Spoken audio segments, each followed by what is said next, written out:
नमस्कार दोस्तों, मैं हूं संजय कथुरिया, प्रोफेसर बड़ा बिजनेस प्राइवेट लिमिटेड। और आज की इस वीडियो में एक बहुत इंटरेस्टिंग प्रॉब्लम सॉल्व होने जा रही है। बहुत व्यापारी हमें मिलते हैं हमारे एवरीथिंग अबाउट एंटरप्रेन्योरशिप के प्रोग्राम में, स्टेडियम्स में, और ये क्वेश्चन पूछते हैं और उनके माइंड में हमेशा एक ही प्रॉब्लम चलती है कि मैं अपने बिजनेस में कैश कैसे मेंटेन करूं, मैं अपने बिजनेस में कैश फ्लो कैसे रखूं, इस तरह से रखूं ताकि कुछ ना कुछ मेरे अकाउंट में पैसा पड़ा हो। क्योंकि जब कैश फ्लो नहीं होता बिजनेस में तो बिजनेस में बहुत स्ट्रेस आ जाता है। तो आज आपके साथ में 10 स्ट्रेटजीज डिस्कस करूंगा जो आप बहुत सिंपलीफाई वे में इंप्लीमेंट कर सकते हैं ताकि आपके हाथ में कैश हमेशा रहे। तो शुरुआत करते हैं पहली स्ट्रेटजी से, वो है negotiate the terms with your supplier. अब negotiate the terms with your supplier का मतलब क्या हुआ? देखिए, जब आप सप्लायर से माल खरीदते हैं तो आप दो चीज का नेगोशिएशन करते हैं। पहला, आप नेगोशिएशन करते हैं कि आप माल कितने का खरीदेंगे, और दूसरा आप नेगोशिएशन करते हैं कि आप उस माल के पैसे कब देंगे। अब ये बहुत इंपॉर्टेंट है क्योंकि it is not about the price, it is about the payment term. Once again, it is not about the price, it is about the payment term. आप समझिए, आपने 1 लाख रुपए का सामान खरीदा है। अब आपको ये 1 लाख रुपए उसको देने हैं एज पर द इनवॉइस या बिल। पर अगर आप किसी तरीके से उसको ये बता सके कि मैं ये पैसे आपको 2 महीने बाद दूंगा, तो आपके पास 1 लाख रुपए का सामान तो आ गया, पर अब पैसे नहीं देने पड़े। अब इसमें आप ये भी कर सकते हैं, आप उसको कह सकते हैं, देखो अगर मैं 1 लाख रुपए अब दूंगा तो मैं 1 लाख नहीं दूंगा, मैं 98,000 रुपए दूंगा, 2,000 रुपए का डिस्काउंट लूंगा। तो आपको यह डिसाइड करना है कि ये जो 1 लाख रुपए आपके पास पड़े हैं जो आप सप्लायर को दे सकते थे, उससे क्या आप ज्यादा अच्छी रोटेशन कर सकते हैं। रोटेशन का मतलब क्या है? ये 1 लाख रुपए अगर आप सप्लायर को ना देके व्यापार में डाल दें तो हो सकता है 2 महीने में आप इस 1 लाख रुपए का 1,10,000 रुपए कर ले। पर अगर आपको लगता है कि नहीं जी, मेरे पास ऐसी कोई अपॉर्चुनिटी अवेलेबल नहीं है, तो आप 1 लाख की जगह 98,000 रुपए आज नेगोशिएट करके अपने सप्लायर को दे सकते हैं। तो दोस्तों, सिर्फ प्राइस नहीं होता, पेमेंट टर्म भी होता है, और इसके थ्रू आप अपना कैश फ्लो मेंटेन कर सकते हैं, आप अपने अकाउंट में कैश रख सकते हैं। दूसरी चीज है, सेकेंड स्ट्रैटेजी है, जिस तरह से आप सप्लायर के साथ नेगोशिएट करते हैं, आप अपने बायर के साथ भी नेगोशिएट कर सकते हैं। आप अपने बायर को बोल सकते हैं, देखिए मैं आपको सामान दे रहा हूं, अगर आपने मेरे को 60 दिन बाद पेमेंट करी तो मैं आपसे 1 लाख रुपए लूंगा, पर अगर आज आपने मुझे पेमेंट कर दी तो मैं आपको 98,000 लूंगा आपसे, और उसके साथ मैं आपको 2,000 रुपए का सामान अगली शिपमेंट में फ्री दूंगा। तो आपका बायर क्या कहेगा? अरे वाह, इसका मतलब यह मुझे 4,000 का फायदा हो गया, 2,000 रुपए का इमीडिएट डिस्काउंट मिल गया और 2,000 रुपए का सामान एक्स्ट्रा मिलेगा अगले शिपमेंट के साथ, तो उसको 4,000 रुपए का फायदा हो गया। ये क्या पॉलिसी है? जब आप अपने कस्टमर के साथ डील करें तो उसको इंसेंटिवाइज करें कि वो आपको आज के आज पैसे दे दे। वो आप 2 माध्यम से कर सकते हैं। आप एक तो उसको डिस्काउंट दे सकते हैं, जिसे हम कैश डिस्काउंट कहते हैं, और दूसरा आप उसको थोड़ा बहुत कुछ ना कुछ स्कीम दे सकते हैं। तो हमने दोनों का मिक्स कर दिया। हमने क्या कहा कि 2,000 रुपए आज कम कर दूंगा और 2,000 रुपए का सामान अगली बार फ्री में दूंगा। अब अगर उसके मन में यह बात थी कि मेरे को किसी और से सामान लेना है, तो हो सकता है वो रुक जाएगा। क्यों? क्योंकि उसको पता है कि अगली शिपमेंट के साथ मुझे 2,000 रुपए का सामान और आने वाला है। दोस्तों, तीसरा पॉइंट है बार्टर। जब ट्रेड की शुरुआत हुई थी तब करेंसी नहीं होती थी, तो मीन्स ऑफ एक्सचेंज क्या होते थे? मीन्स ऑफ एक्सचेंज होते थे गुड्स और सर्विस। तो यानी कि समझिए, मेरे पास आलू की दुकान है, आपके पास प्याज की दुकान है, मुझे प्याज चाहिए, आपको आलू चाहिए, तो हम आपस में ही ट्रेड कर लेते थे। कोई करेंसी नहीं देता था, आप मुझे पैसे नहीं देते थे, मैं आपको पैसे नहीं देता था, हम गुड्स का बार्टर करते थे। आप ये देखिए अपनी टीम के साथ बैठ के कि आपके पास ऐसा क्या प्रोडक्ट है या क्या सर्विस है या ऐसी क्या चीज है जो आप बार्टर में अपने सप्लायर को दे सकते हैं। अगर आप मीडिया हाउस है तो हो सकता है आपके पास किसी प्रकार की मैगजीन हो, न्यूज़पेपर हो, चैनल हो जिसके में आप एडवर्टाइजमेंट्स दे सकते हैं। अगर आपकी फैक्ट्री है तो आप फैक्ट्री में उनको स्पेस दे सकते हैं। अगर आपके पास वैसी ही मशीन पड़ी हुई है जो उनको जरूरत है तो आप उनको मशीन का रेंटल दे सकते हैं, मशीन दे सकते हैं रेंटल में। तो काफी चीजें हैं जो आप बार्टर कर सकते हैं। उससे क्या होगा कि आपको सप्लायर को पैसा नहीं देना पड़ेगा और आपका जो सेल है वो ऑटोमेटिकली बुक हो जाएगा। तो सेल भी हो जाएगा और आपको सप्लायर को पैसा भी नहीं देना पड़ेगा, तो कैश फ्लो हाथ में रहेगा हमेशा। चौथा पॉइंट है focus on high margin products. देखिए, आपके पास किसी भी बिजनेस के पास कुछ प्रोडक्ट्स होते हैं, कुछ बिजनेसेस के पास एक या दो प्रोडक्ट्स होते हैं, पर कुछ बिजनेसेस के पास बहुत सारे प्रोडक्ट्स होते हैं। फॉर एग्जांपल पतंजलि है, पतंजलि के पास करीबन 600 से 700 प्रोडक्ट्स हैं। कोई भी आपके रिटेल स्टोर्स हैं वो तो हजारों प्रोडक्ट्स रखते हैं। कोई मोबाइल के स्टोर है तो वो छोटे फोन्स भी रखते हैं, बड़े फोन्स भी रखते हैं। तो आपको क्या फोकस करना है कि जब भी आप माल बेचें, कोशिश करके हाई मार्जिन प्रोडक्ट्स में माल बेचें। जैसे ही आप हाई मार्जिन प्रोडक्ट्स के माल बेचते हैं तो आपकी प्रॉफिटेबिलिटी ज्यादा होती है, और क्योंकि आपकी प्रॉफिटेबिलिटी ज्यादा होती है तो आपके पास ज्यादा कैश हाथ में रह जाता है। पांचवा बहुत इंपॉर्टेंट पॉइंट है दोस्तों, ये इसलिए इंपॉर्टेंट है क्योंकि यहां पे आपका पैसा फंसने वाला है। तो अगर हाथ में कैश चाहिए तो कम से कम पैसा फंसना चाहिए, लॉजिकल। तो ये जो पॉइंट है ये है इन्वेंट्री। देखिए इन्वेंट्री जो है ये सबसे बड़ा मैनेजमेंट का प्रॉब्लम होता है किसी भी बिजनेस के लिए। उनको यही नहीं पता होता कि राइट इन्वेंट्री कितनी होती है, कितना इन्वेंट्री मेरे पास पड़ी होनी चाहिए ताकि मैं कस्टमर का भी ध्यान रख सकूं, आगे आने वाली डिमांड का भी ध्यान रख सकूं, और मेरा कैपिटल भी ब्लॉक ना हो। तो ये तीनों चीजों को ध्यान रखने के लिए इसको मैंने इस आंसर को 3 पॉइंट्स में डिवाइड किया है कि इन्वेंट्री कैसे मेंटेन करें। पहला है डिमांड को फोरकास्ट करें। दोस्तों काफी बिजनेसेस जो होते हैं वो सीजनल होते हैं। जैसे कि समझिए मोबाइल रिटेलर्स का स्टोर है। मोबाइल रिटेलर्स के स्टोर में जब उनको पता है कि दिवाली आने वाली है, दशहरा आने वाला है, कोई भी त्योहार आने वाला है, तो सडनली डिमांड ऊपर हो जाएगी। तो उस टाइम पे उनकी डिमांड को प्रोजेक्ट करके रखना बहुत जरूरी है। नहीं तो या तो वो ओवर इन्वेंट्री रख लेंगे या अंडर इन्वेंट्री रख लेंगे। अंडर इन्वेंट्री रखी तो कस्टमर लौट जाएगा, ओवर इन्वेंट्री रखी तो पैसा फंस जाएगा। तो पहले तो डिमांड को फोरकास्ट करें कि अगले 2 से 3 महीने में आपके प्रोडक्ट की डिमांड कितनी है। अब ये फोरकास्ट कैसे करें? बहुत सिंपल है। फोरकास्ट करें, एक तो आपके पिछले ट्रेंड्स देखें। पिछले ट्रेंड्स मतलब पिछले साल में इस मौसम के दौरान आपने कितना सामान बेचा था। फिर आप देखें कि इंडस्ट्री की ग्रोथ कितनी हुई है, 10% हुई है, 20% हुई है, और उस हिसाब से अपने इस साल की प्रोजेक्शंस को देख लें। तो पहला पॉइंट है कि आपको प्रोजेक्शंस पे वर्क करना है कि अगले 3 महीने में आपको कितनी इन्वेंट्री चाहिए। दूसरा पॉइंट है आपको मिनिमम ऑर्डर क्वांटिटी, यानी कि आपको कितना मिनिमम सामान रखना चाहिए वो आपको पता होना चाहिए कि इतना सामान तो मेरे पास होना ही चाहिए at any given point of time. और तीसरा सबसे इंपॉर्टेंट पॉइंट है वो है लीड टाइम। देखिए दोस्तों काफी जगहों पे क्या होता है, लीड टाइम ज्यादा होता है। समझिए आप लिफ्ट्स के मैन्युफैक्चरर हैं, तो लिफ्ट के मैन्युफैक्चरर के लिए कोई भी इक्विपमेंट मंगवाना करीबन 60 से 90 दिन का काम हो जाता है।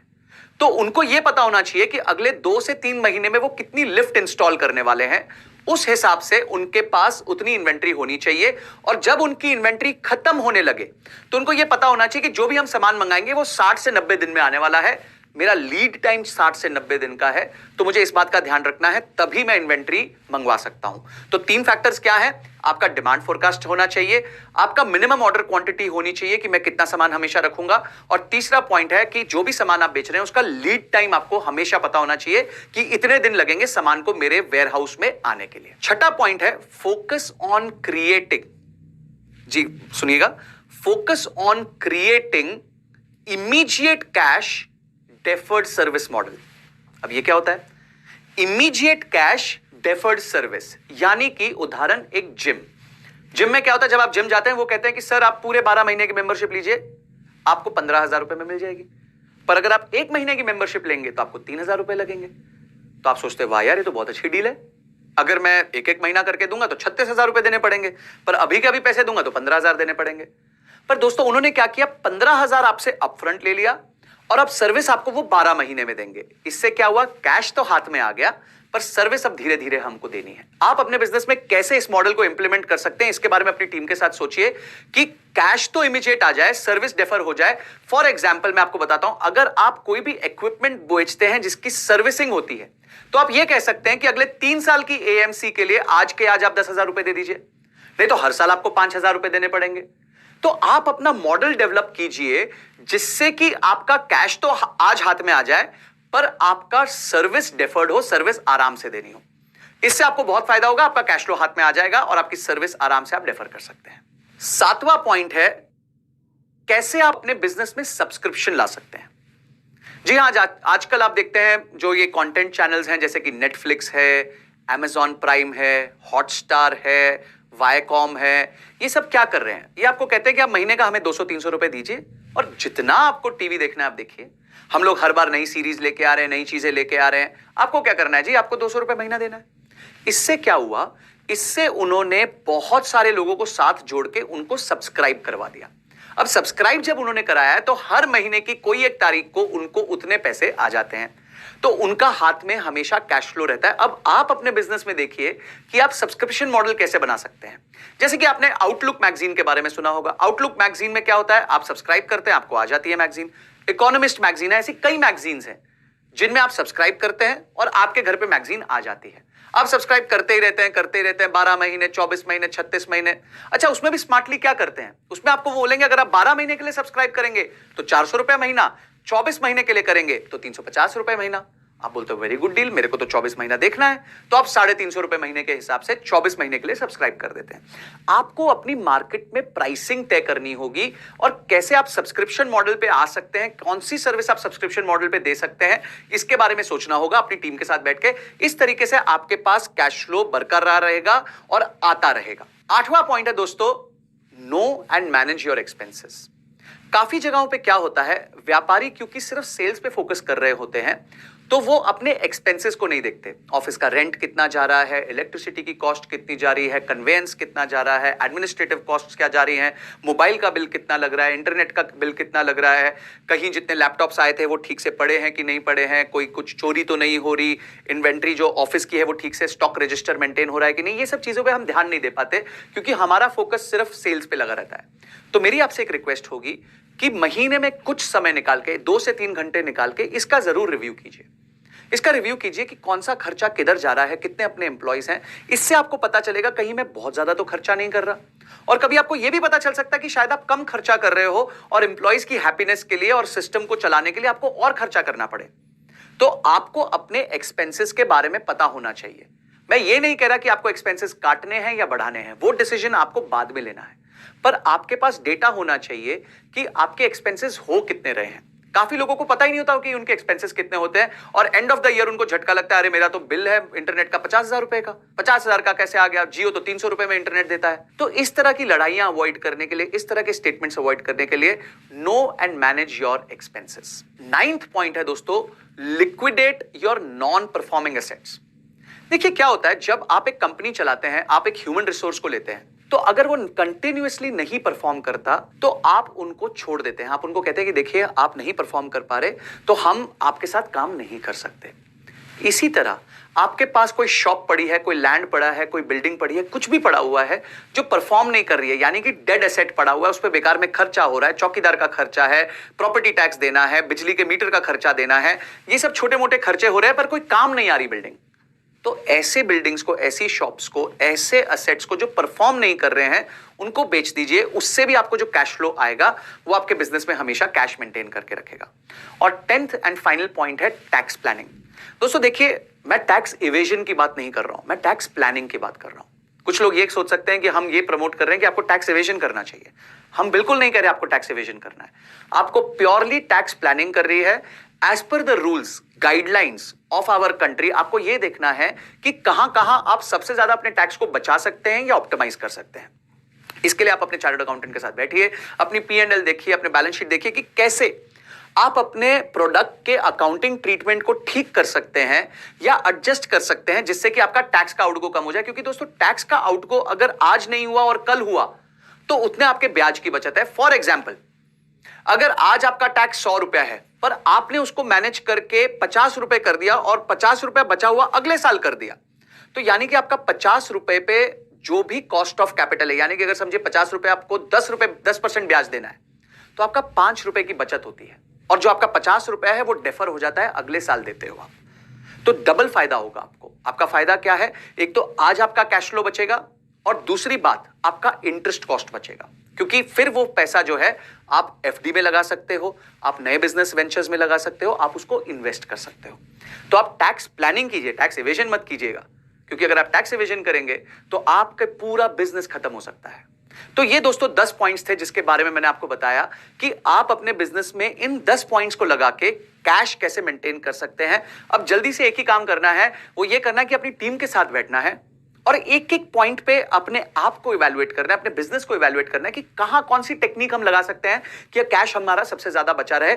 इसके अराउंड आप ट्राई कीजिए कि वीकली एक रिचुअल बना लीजिए कि 2 घंटे आप जरूर मिलेंगे अपनी टीम से, अपनी टॉप टीम के साथ बैठे 2 घंटे के लिए और इसका रिचुअल बना के बैठे और देखें कि ये 10 पॉइंट्स में से कौन सा पॉइंट आपके बिजनेस के लिए फेवरेबल होता है। दोस्तों दिमाग का ढक्कन खुल जाएगा, कैश हाथ में रहेगा और इस तरह की और कैश फ्लो बचाने वाली वीडियो और अपने सप्लायर्स के साथ कैसे डील करना है उसकी वीडियोस हमारे दूसरे कोर्स में है जिसका नाम है वर्किंग कैपिटल। उसको जरूर सब्सक्राइब कीजिएगा। उस कोर्स में हमने कंप्लीटली बताया कि एक बिजनेस अपना वर्किंग कैपिटल कैसे मैनेज कर सकता है। दोस्तों हमारी इन वीडियोस को देखने के लिए, सारे एमसीक्यूज को अटेंड करने के लिए, रीडिंग मटेरियल को पढ़ने के लिए आपका बहुत बहुत धन्यवाद।